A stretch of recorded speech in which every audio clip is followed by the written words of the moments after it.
पार्वती, अच्छा आपको मैं अमर कथा सुना देता हूँ।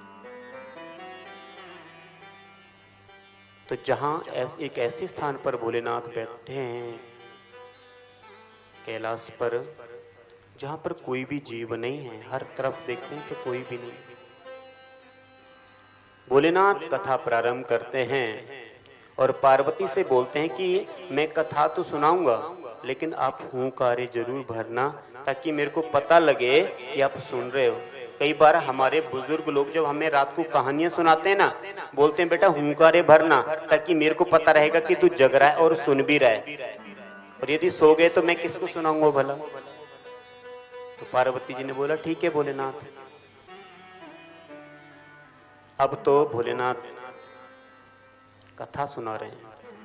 वहीं पर क्या है, जिस जगह पर भोलेनाथ कथा सुना रहे हैं ना, अमर कथा, वहीं पर एक अंडा है,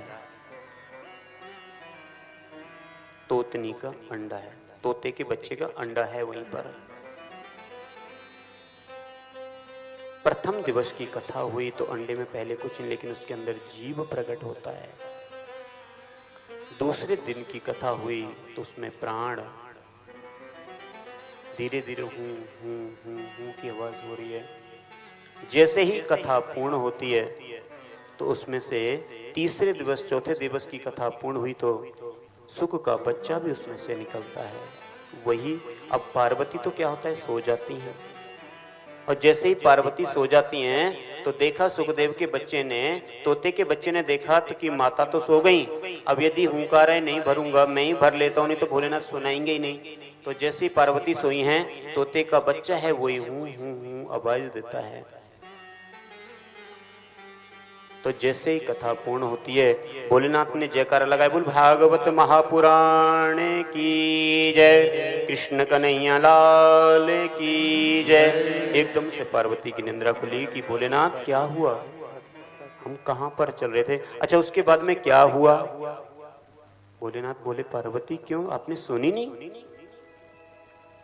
बोली नहीं भोलेनाथ मेरी तो आंख लग गई थी। बोले हुंकारा कौन भर रहा था।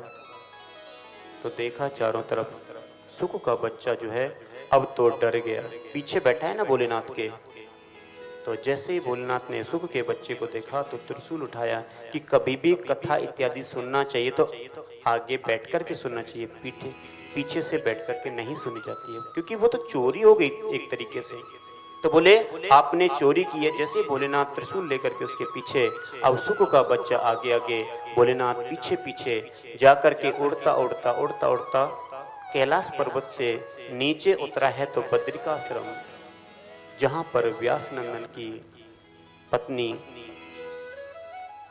बुजुर्ग हैं, कोई संतान नहीं है, बात ही कर रहे थे कि हे व्यास जी हमारी कोई संतान नहीं है। तो व्यास जी ने कहा कि कोई बात नहीं ठाकुर जी जैसा करेंगे। उनको जमाई आती है, जैसे जमाई आती तो मुंह खोलते हैं ना, तो वैसे ही जब जमाई ली उन्होंने तो सुख का जो बच्चा है उनके पेट में प्रवेश कर गया। अब तो भोलेनाथ क्या करें, वही सुख का बच्चा जो है व्यास पत्नी के घरों में प्रवेश करता है। 1 मास 2 मास इस प्रकार से 12 वर्ष बीत जाते हैं।